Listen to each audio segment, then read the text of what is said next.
fidelidad y lealtad en lo poco la llave a la grandeza. Y como introducción, hermanos, acá me anoté 2 o 3 frases, algunas conocidas, muy trilladas, como a veces se dice, y son las siguientes, me van a servir como introducción para esta palabra. Una de ellas dice: si quieres cambiar al mundo, ve y mejora tu aldea. Si quieres cambiar al mundo, ve y mejora tu aldea. Bueno, la palabra aldea... Tenemos que empezar por nosotros, ¿no? Por nosotros y por nuestro lugar, nuestro entorno. La palabra aldea, digamos, bueno, en este léxico sería lo que para nosotros sería nuestra ciudad, ¿sí? Nuestra ciudad, nuestro barrio, ¿no? Nuestro lugar. Entonces, si quieres cambiar al mundo, ve y mejora tu aldea. Esta frase fue dicha por un gran novelista ruso que se llamó León Tolstoy. León Tolstoy, un gran novelista ruso, ¿sí? Y filósofo también, así que es de los míos, porque yo me siento un poco filósofo también, un filósofo amateur, un filósofo casero, pero me siento un filósofo también yo, ¿sí? Un pastor medio maestro y filósofo. Me gusta un poco la filosofía, siempre me gustó un poco, pero la verdad que no sé tanto de filosofía. Por eso digo que soy un filósofo amateur, casero, ¿sí? Pero bueno, León Tolstoy, este novelista y filósofo ruso, dijo esta famosa frase: si quieres cambiar al mundo, ve y mejora tu aldea, tu lugar, ¿sí? A veces tenemos tantos ideales, ¿no? Tan grandiosos, queremos cambiar el mundo, queremos ser revolucionarios, pero la forma de hacerlo es empezar por lo poco, empezar por lo pequeño, empezar por lo que tenemos cerca, ser fieles y leales a lo que tenemos a la mano. Bueno, la palabra dice que todo lo que viniera a nuestra mano para hacer, que lo hagamos conforme a nuestras fuerzas. Dice así la palabra, que todo lo que viniera a nuestras manos para hacer, que lo hagamos conforme a nuestras fuerzas. Así que va de la mano con esta palabra, ¿sí? Otra manera también de decir esta frase, conocida de otra manera, pero la misma frase original dice: pinta tu aldea y pintarás el mundo. Otra forma de decir esta frase, ¿no? O como se conoce esta frase de Tolstoy, es: pinta tu aldea y pintarás el mundo. Y es que es verdad porque un poquito que uno haga en lo que tiene a mano, en lo que tiene cerca. Yo a veces, hermano, recojo papeles de la calle, no todos porque si no, no terminaría nunca, pero a veces cuando voy por la vereda, si veo algún papel tirado grande o una bolsa, algo grande, lo recojo y busco el primer cesto de basura que tengo para tirarlo, o botellas. Con esto les quiero decir, hermanos, que lo poco a veces que podamos hacer es una manera de cambiar el mundo. Claro. De forma pequeña, pero es una realidad que el mundo está haciendo un antes y un después de esa acción que nosotros hicimos. Amén. Entonces, vale la pena esas pequeñas acciones. Vale la pena, y de eso vamos a estar hablando esta noche. Dios, la palabra de Dios nos hace entender que esas pequeñas acciones valen la pena. Dios mira más la actitud que uno tenga en su corazón, la fidelidad, la lealtad, la conciencia, el sentido común. Amén, hermanos.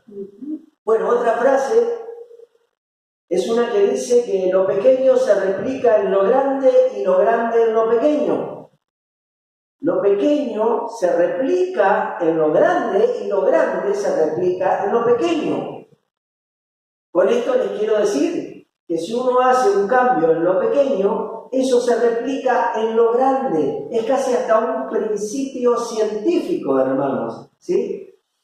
Entonces, el pequeño cambio que hagamos se va a replicar en lo grande. Y lo grande se replica en lo pequeño, ¿sí? Se retroalimenta, digamos, ¿sí? Pero bueno, para ser bíblicos, vamos a terminar con otra frase que es un pasaje de la palabra que dice, y ya se estarán dando cuenta qué pasaje voy a decir, y es el de Mateo 25:21, que dice, son palabras del Señor, en lo poco fuiste fiel, sobre mucho te pondré. En lo poco fuiste fiel, sobre mucho te pondré. Son palabras del Señor, pero que dan a entender lo mismo, el mismo principio de fondo. ¿Me entienden, hermanos? En lo poco fuiste fiel, sobre mucho te pondré. Dios no nos pide mucho, Dios no nos pide grandes esfuerzos, Dios no nos pide grandes sacrificios. Para eso está Cristo. Él lo hizo, Él hizo ese gran esfuerzo, ese gran sacrificio. Dios nos comprende que somos hombres débiles, limitados, pero sí nos pide que seamos fieles en lo poco. No nos pide grandes esfuerzos o grandes sacrificios o grandes obras, porque la gran obra la está haciendo el Espíritu Santo, hermanos, amén. La gran obra del reino de Dios, del reino de los cielos, de edificar la iglesia de Cristo, lo está haciendo el Espíritu Santo. No hay ningún pastor, ningún obispo, ningún apóstol, ningún papa, no hay ninguna jerarquía humana de hombres que sea la que pueda edificar la iglesia. Colaboran, sí, pero es el Espíritu Santo el que edifica la iglesia. Amén. El que constituye la iglesia, el que está detrás para constituir la iglesia de Cristo. Preparándola como la esposa del Señor, preparándola como esposa sin mancha ni arruga, ¿sí? Para presentársela al Señor. Eso es una gran obra que solo el Espíritu Santo la puede hacer, usándonos a nosotros los hombres, pero un poquito a cada uno. No hay ninguno que concentre tanto poder, ¿me entienden, hermanos? Bueno, pero no nos dispersemos, ¿sí? Fidelidad y lealtad en lo poco, la llave a la grandeza. La llave a la grandeza, ¿sí? Y la proposición de esta noche, hermanos, es: voy a ser fiel y leal en lo poco. Voy a ser fiel y leal en lo poco. Vamos a ser fieles y leales en lo poco. Amén, hermanos. Esa es la proposición de esta noche. Amén. ¿Lo decimos juntos? Voy a ser fiel y leal en lo poco. Voy a ser fiel y leal en lo poco. Amén, hermanos. Amén.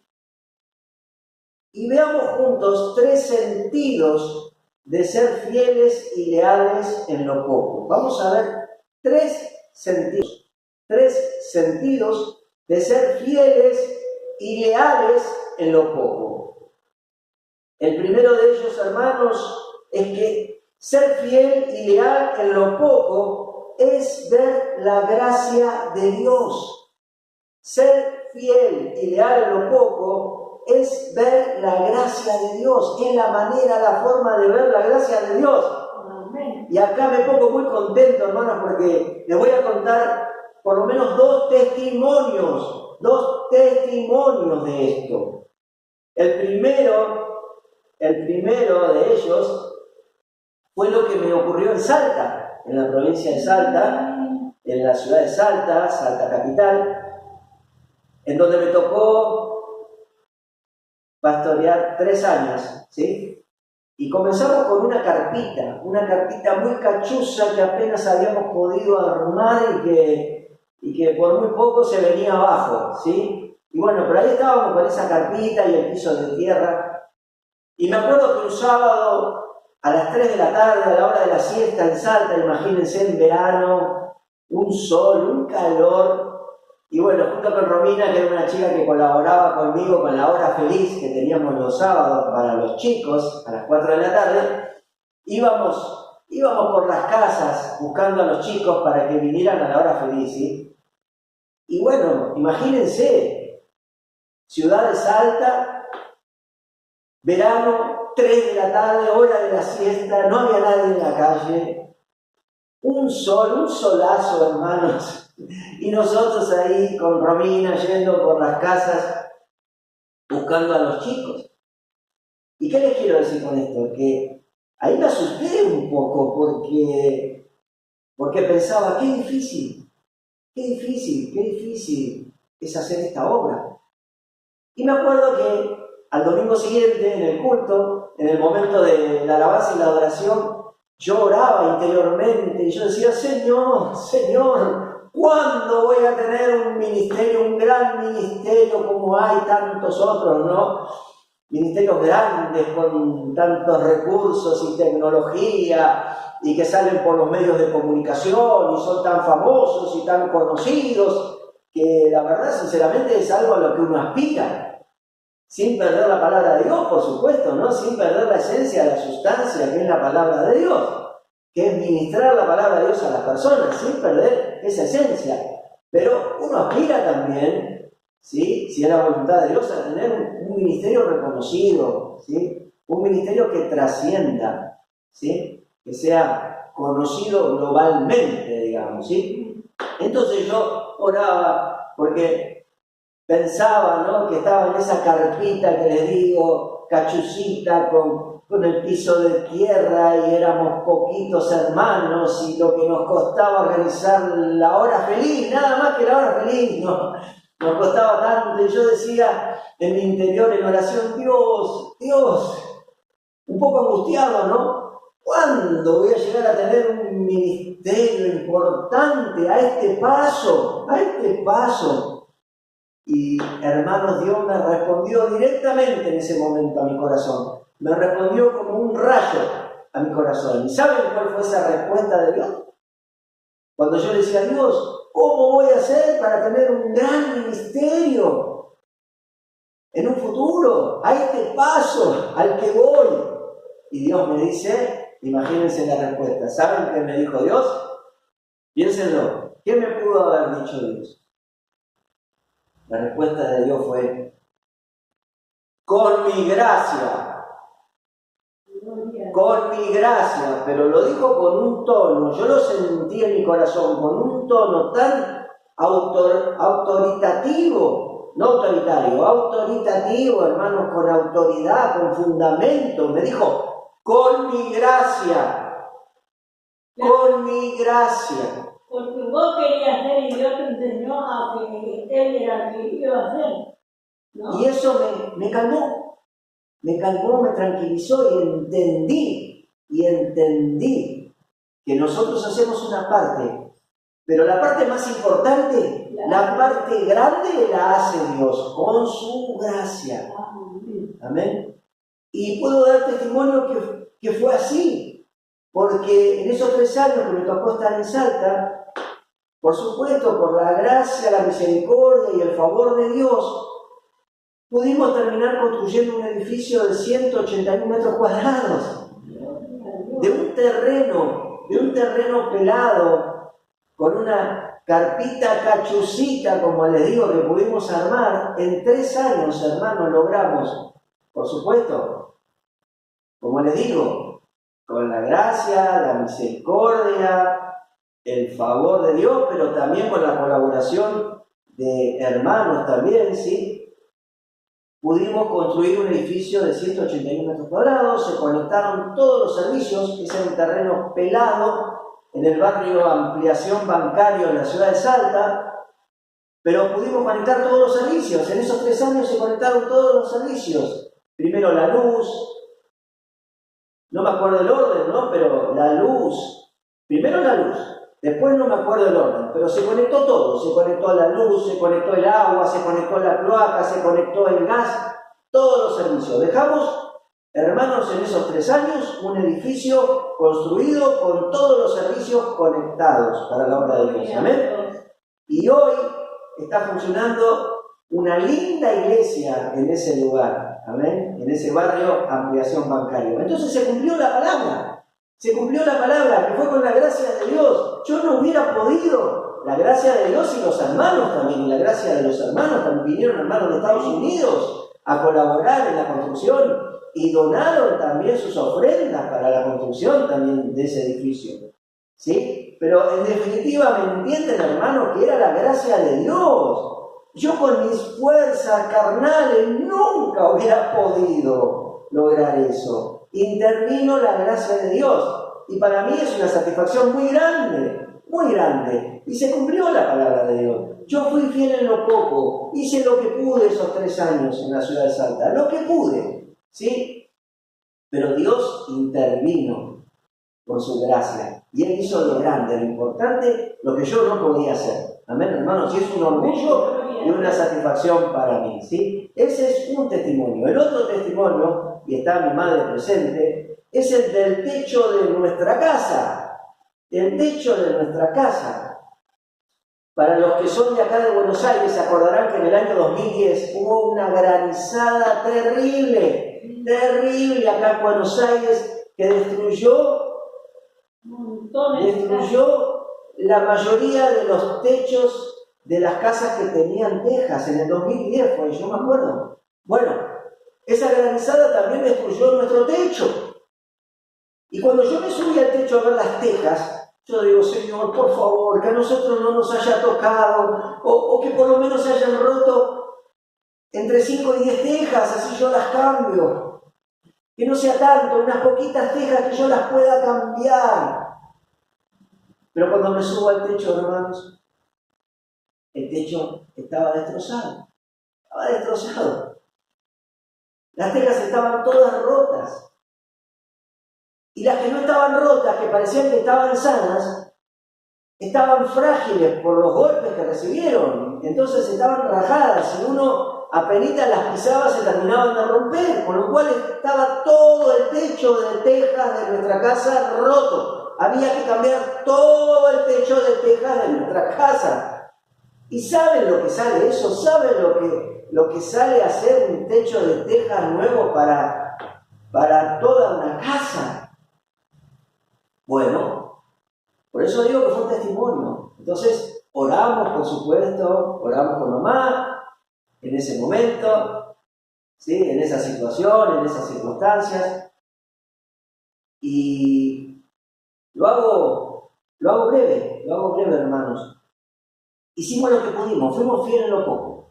Fuimos fieles en lo poco porque Feli, vos sabés que hablamos con Alberto y yo hice un cálculo de los metros cuadrados del techo, de nuestro techo, para encargar un plástico para cubrirlo provisoriamente para que no nos entrara el agua, cuando volviera a llover. Así que fuimos fieles en lo poco que podíamos hacer, que era nada más que poner un plástico cubriendo el techo. Bueno, lo intentamos hacer. Entonces yo hablé con Alberto, le dije cuántos metros cuadrados de plástico necesitaba y él nos hizo el favor de conseguirnos ese plástico, que después lo colocamos sobre el techo, ¿sí? Aún así, hubo partes donde no cubrió y donde se nos llovió y se nos terminó de arruinar el cielo raso de la casa, ¿no? Por el agua que entraba. Pero el testimonio es que después tuvimos la bendición que el vecino de al lado, que mi casa es en dúplex con la casa de al lado, iba a cambiar todo el techo por techo de chapa con capa aislante, es decir, de lo mejor, una chapa de lo mejor porque era con capa aislante. También se ofreció para cambiarnos el techo a nosotros. Gloria a Dios. Era un montón de dinero. Creo que eran unos 38.000 pesos del año 2010, hermanos. No sé cuánto sería ahora, pero era muchísimo dinero. Era impagable para nosotros. Era impagable. Bueno, este vecino se ofreció para también hacernos todo el techo nuevo a nosotros, hermanos. Y era muchísimo, muchísimo dinero, ¿sí? Miles y miles de pesos. Y encima, con las poquitas tejas que se salvaron, creo que eran unas 1.000 tejas que se salvaron, yo se las vendí a una vecina de la vuelta de casa, porque en ese momento las tejas se cotizaban fortuna, porque todos necesitaban tejas. La ciudad parecía que había pasado una guerra, porque uno iba por las calles y veía los montículos de tejas rotas en los frentes de las casas. Parecía una ciudad Una ciudad que había pasado una guerra en ese entonces. Bueno, entonces con las pocas tejas que yo logré recuperar, que estaban sanas, se las vendía a una vecina de la vuelta, creo que por 2.000 pesos de aquel entonces, y con ese dinero mamá le hizo el almuerzo a los empleados que estaban haciendo el techo, así que esos días, esos muchachos comieron como reyes, no les faltó nada, el almuerzo era un almuerzo de reyes, hermanos, y lo pasaron muy bien. Así que fue una bendición, y nosotros nunca podíamos haber pagado ese arreglo, ese techo, hermanos. Pero lo hizo Dios. Y mejor que fue así, porque yo decía, Dios, si son unas poquitas tejas, unas 10 tejas, bueno, yo las cambio. Hubiera sido trabajo para mí. Encima me evité el poco trabajo que hubiera podido tener. Ni siquiera tuve ese trabajo de tener que cambiar 10 tejas, porque el trabajo lo hizo todo enteramente Dios. Amén. A través de su gracia y de su favor, que hizo que nos cambiaran todo el techo nuevo. Así que trabajaron los muchachos y yo me evité cambiar unas poquitas tejas, que era lo que yo humanamente pensaba, ¿no? Al principio. Así que, hermanos, miren cómo la gracia de Dios será importante en nuestra vida. Amén, hermanos. Amén, gloria a Dios. Amén. ¿Cómo necesitamos de esa gracia, hermanos? Y lo siguiente entonces, hermanos, es que hay obras imposibles para nosotros. Imposibles. Hay algunas que son posibles, pero son las menos, son las pocas, son las sencillas. Pero las obras importantes, las grandes, las necesarias para nuestra vida, hermanos, son imposibles para nosotros. Y Lucas 18:27 lo dice: lo que es imposible para los hombres es posible para Dios. Amén. Lucas 18:27.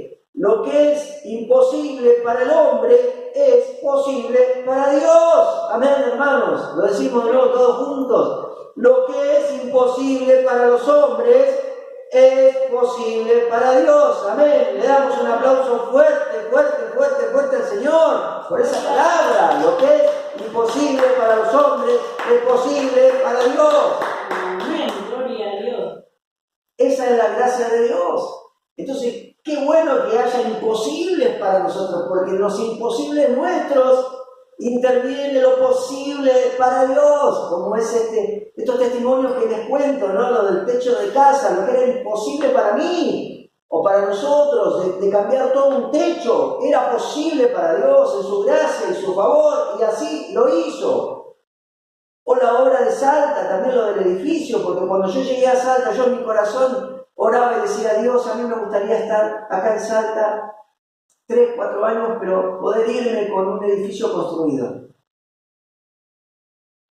Y yo no tenía ni la menor idea de lo que realmente costaba edificar un edificio, hermano. Sin la intervención de Dios es imposible, hermano. Un ladrillo cuesta. Conseguir un ladrillo cuesta.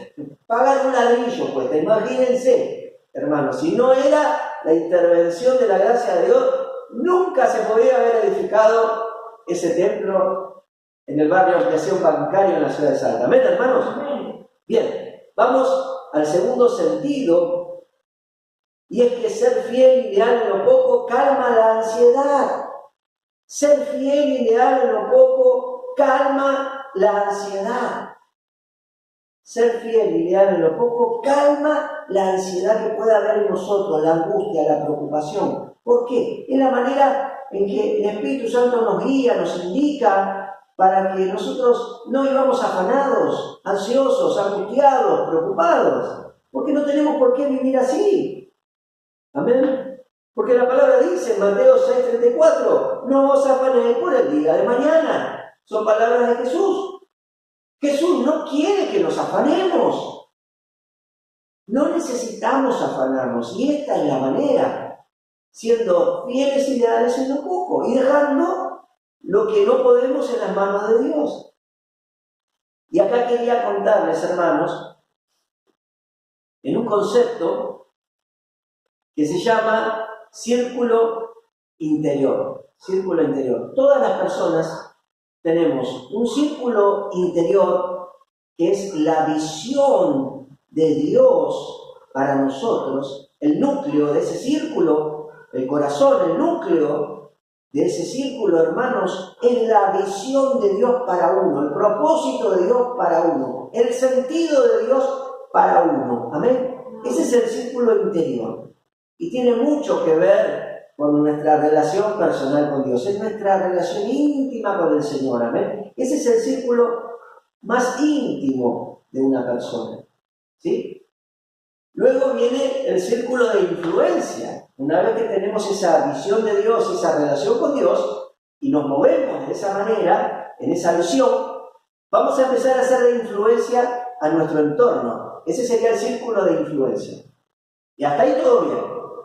Pero luego hay un tercer círculo, que es el círculo de preocupación, hermano. Círculo de preocupación. Ese está mal. ¿Y quién no puede estar preocupado, no? Claro. Por eso estamos viendo esto. Hay un tercer círculo, que es el círculo de preocupación. Y ese está mal. Ese es innecesario. ¿Ven? Porque no podemos hacer nada. Por eso a veces dicen, no te preocupes, ocupate. No te preocupes, ocupate. Para no preocuparse hay que ocuparse, no preocuparse, ocuparse, ¿se entiende? Ocuparse está bien, preocuparse no. No lleva a nada la preocupación, no soluciona nada. Es simplemente generar incertidumbre, ansiedad, angustia, y no sirve para nada, ¿sí? Por ejemplo, ¿no? Una preocupación. La tercera guerra mundial. Una tercera guerra mundial. Yo puedo estar preocupado por una tercera guerra mundial. Perfecto. ¿Qué puedo hacer yo para evitar la tercera guerra mundial? Nada. ¿Qué puede hacer uno para evitar la tercera guerra mundial? ¿Amén?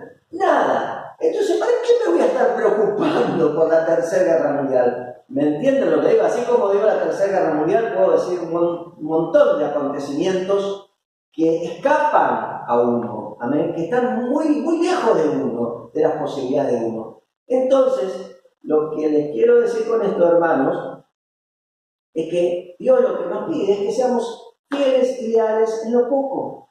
Y esperar en Él. Amén. Hermanos, Dios comprende nuestra limitación. Dios comprende nuestra limitación. Entonces nosotros no tenemos que preocuparnos por las grandes cosas. Basta cada día con su propio afán, dice el Señor. Yo solo tengo que ocuparme, no preocuparme, ocuparme de lo que tengo delante mío, de lo que tengo enfrente, de lo que se me presenta cada día, que ya encima, para nosotros, como hombres, es difícil. Somos tan limitados, somos tan débiles, hermanos, que aún eso se nos hace difícil. ¿De dónde saco? ¿No? Es verdad, y son pequeñas cosas. Entonces, ¿para qué queremos abarcar más? ¿Para qué? Ni perder el tiempo en pensarlo. Ni perder el tiempo en pensarlo. Pero sí podemos ocuparnos en lo que tenemos adelante, también en nuestras responsabilidades que tenemos delante. Ser fieles y leales en lo poco, en lo que nos toca diariamente. Y el resto, confiar y gozarnos en Dios, que está en la soberanía de Dios. Porque Dios nunca perdió la soberanía del mundo y nunca la va a perder.